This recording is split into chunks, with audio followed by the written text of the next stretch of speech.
हमारे विभिन्न ज्ञानवर्धक कार्यक्रम देखने के लिए आप हमें अभी सब्सक्राइब करें, बेल आइकन को प्रेस करें ताकि आप देख सकें हमारा कार्यक्रम सबसे पहले। और अधिक जानकारी के लिए फेसबुक पेज को लाइक करना न भूलें। जय माँ इंद्राक्षी धाम में दर्शकों आप सभी का हम हार्दिक स्वागत करते हैं। आज के दिन जिन जातकों का जन्म दिवस है, मैरिज एनिवर्सरी है, उन सभी को हमारी तरफ से बहुत बहुत शुभकामनाएं। आज हम बात करेंगे कि कई बार हमें जीवन में बड़े अजीब अजीब से स्वप्न दिखते हैं और जब वो स्वप्न दिखते हैं ना तो कहीं ना कहीं जीवन में कुछ उलट पुलट हो जाता है। क्या वास्तव में अशुभ स्वप्न जीवन की अशुभता का संकेत देते हैं, आने वाले बुरे वक्त का संकेत देते हैं?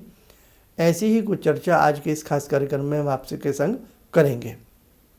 आज का पंचांग देख लेते हैं। 12 मार्च सन 2021 दिन शुक्रवार, कृष्ण पक्ष, फाल्गुन मास, संवत 2077। तिथि चतुर्दशी है लेकिन रात्रि में अमावस्या का योग लग जाएगा। नक्षत्र शतविशा, राहु काल 10:30 से 12, दिशा सूल पश्चिम दिशा। अगर अमावस्या का जो भी आप कर्म करते हैं, पितरों के निमित्त जल देना या जो भी आप कार्य करेंगे वो कल ही माना जाएगा। कल सूर्य उदय व्यापिनी ही अमावस्या पूर्ण रहेगी, अर्थात अमावस्या कल रहेगी। अब हम एक चीज़ और आपको बता दें, जैसे अमावस्या के दिन हमें क्या क्या करना चाहिए वो तो कल आपको मिलेगा ही मिलेगा, कार्यक्रम के एंड में भी हम आपको बताएंगे। अब हम अपने सब्जेक्ट पर आते हैं। कई बार हमें जीवन में बड़े अजीब अजीब सपने दिखते हैं। हमें अक्सर ऊपर से गिरते हुए हम देखते हैं, लुढ़कते हुए हम देखते हैं, और कई बार और भी बहुत अजीब अजीब सपने सबको दिखते हैं। लेकिन एक बात हम आपको ज़रूर बताएं कि जब इस प्रकार के विवस्त स्वप्न हमें दिखते हैं या डरावने हमें सपने दिखते हैं या अशुभ हमें सपने दिखते हैं तो हमारे जीवन में अशुभता का वो संकेत होता है।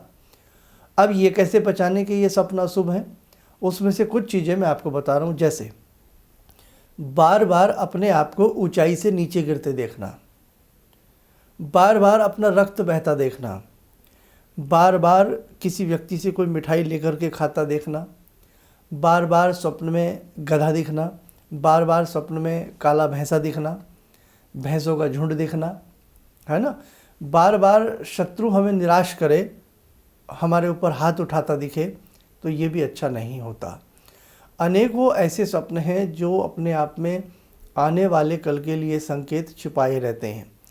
अब जैसे बार बार पानी में डूबता हुआ व्यक्ति अपने आप को देखे, बार बार अपनी अर्थी देखे।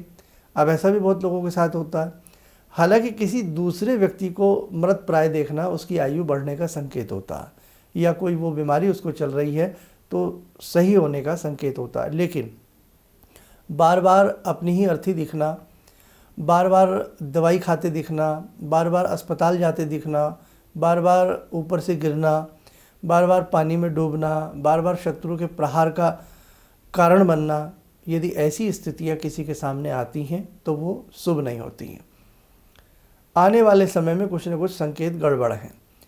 स्वप्न में चिल्लाना, स्वप्न में अत्यधिक रोना, स्वप्न में अत्यधिक वैराग्य करना, स्वप्न में अत्यधिक ऐसा लगना कि जैसे मानो हमारे सीने के ऊपर कोई भारी चीज़ आकर के बैठ गई है, हमारे कंधों के ऊपर कोई बहुत वजन पड़ गया है, ये भी अच्छा नहीं होता। स्वप्न से जागने के बाद घबराहट सी होना अच्छा नहीं है।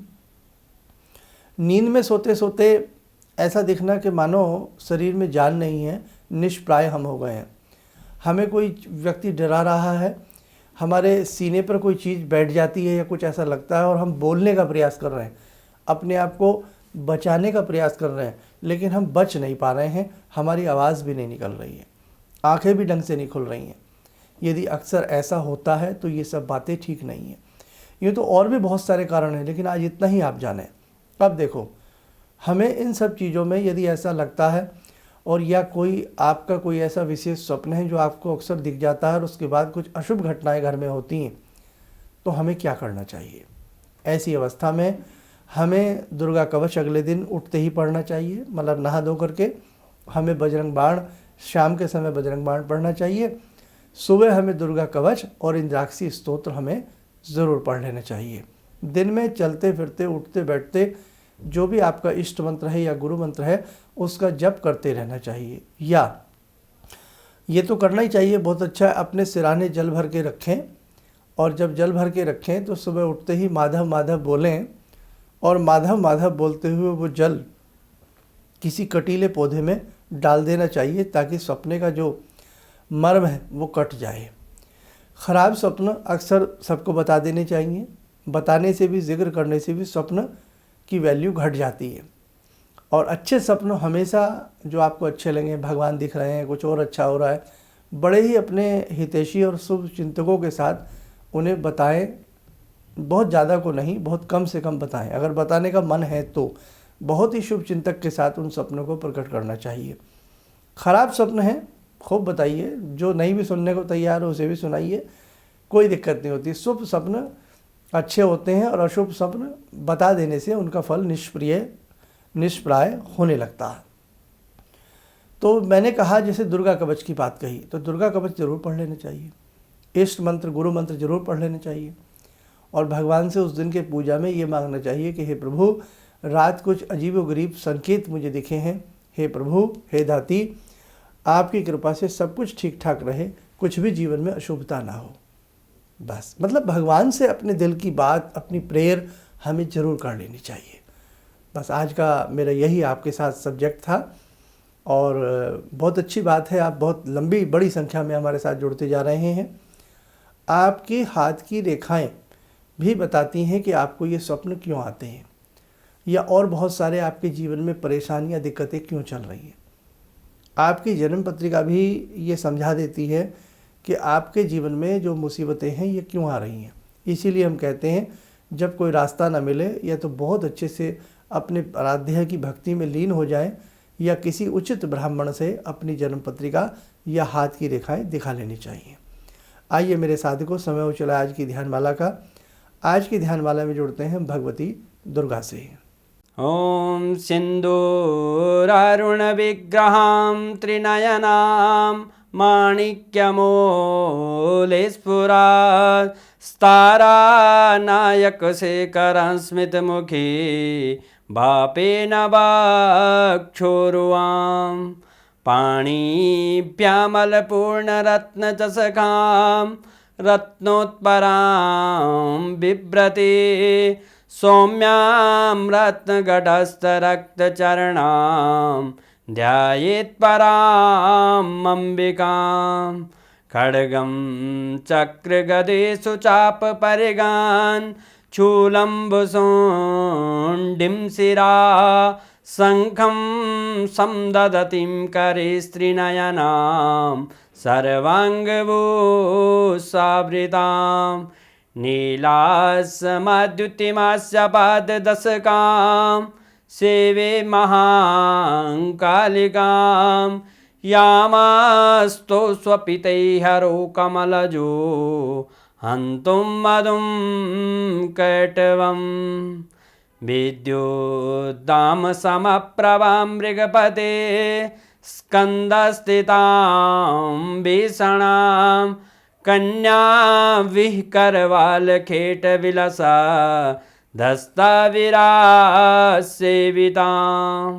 हस्तैश्चक्रगदाशिखेटविशिखां चापं गुणं तर्जनीं विप्राणामलिलात्मिकां शशिधरां दुर्गां त्रिनेत्रां भजे। कवच बना लें, ध्यान करें, दुर्गा जी का आशीर्वाद हम सबके ऊपर बरस रहा है।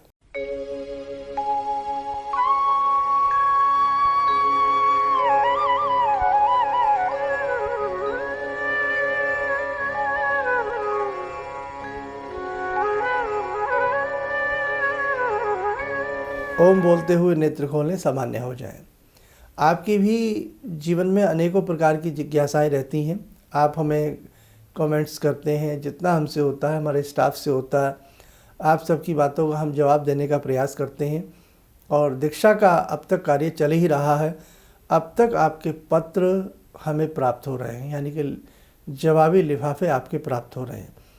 अब जब अब तक प्राप्त हो रहे हैं तो वो भाई आने में भी, आपके पास तक पहुंचने में भी समय लगेगा। और बाकी जिन जिन को मिल चुके हैं, जिन्होंने उन मंत्रों को पढ़ना प्रारंभ कर दिया है। हमारी तरफ से बहुत बहुत आप सबको शुभकामनाएं और माँ जगदम्बा और हमारी तरफ से बहुत बहुत शुभ स्नेह और आशीष आप सबको। आप यूँ ही फलें फूलें और जितने भी हमारे दर्शक हमारा ये कार्यक्रम देखते हैं, जुड़े रहिए आप हमारे संस्थान से। बड़ी ईमानदारी और दिल से कुछ ना कुछ आपके संग बांटते रहेंगे। हमारा एक कार्यक्रम ज्योतिष पाठशाला, जिसमें हम हर सप्ताह फ्री ऑफ कॉस्ट हमारी ज्योतिष की क्लासेस होती हैं, उन्हें देख करके कोई भी ज्योतिष को सीख सकता है। तो इस संडे की क्लास में भी हम कुछ ना कुछ आपको बताएंगे। आप यूँ ही इस कार्यक्रम से और हमारे चैनल से जुड़े रहें।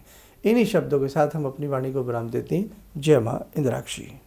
मेरे 2 बच्चे हैं, दोनों का एग्ज़ाम चल रहा था। आपने जो एक मंत्र बताया उनको मैंने बता दिया, जो बेटा तुम नहा करके सुबह सुबह उसके बाद ये मंत्र 11 बार ज़रूर पढ़ लेना, टेस्ट देने जाना। जब उसका पेपर मिला तो उसको बिल्कुल दिमाग में आया नहीं जो एक भी क्वेश्चन मुझे आता है, लेकिन जब वो लिखने बैठा तो पूरी लिख डाला और इतने अच्छे मार्क्स से 97 पॉइंट से परसेंटेज से पास किया है। किसी भी समस्या के समाधान के लिए मिले प्रसिद्ध हस्तरेखा एवं वास्तु विशेषज्ञ प्रोफेसर धर्मेंद्र शर्मा जी से। नोट: शिविर में भाग लेने हेतु एवं व्यक्तिगत रूप से मिलने के लिए कॉल करने का समय सुबह 10 बजे से शाम 6 बजे तक।